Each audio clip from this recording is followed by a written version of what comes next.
The way I see it is this.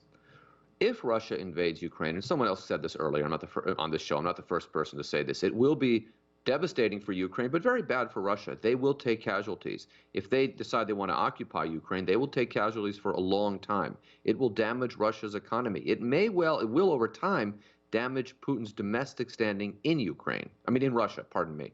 So what might be the logic of an invasion? The first thing is that this doesn't have to do with NATO, because with Ukraine's NATO aspirations, because smart people in Moscow, just like smart people in Washington and most of the NATO countries, know that Ukraine isn't getting into NATO anytime soon. That's kind of a red herring here. It's not what this is about. In my view, the reason why Putin might, just two reasons why he might go ahead with this.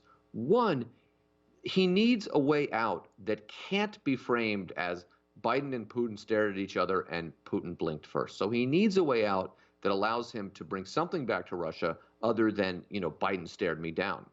The second reason, and the more important reason from a kind of bigger picture policy issue as I see it, is that Russia and the Russian leadership wants to send a very strong message to the West, including the United States and the Biden administration, that do not mess with us in this part of the world. And if you do, we will go to very strong measures to stop you from doing that. So stop meddling in Ukraine, stop playing around in Georgia, pardon me, and we don't know what's, in other parts of the region.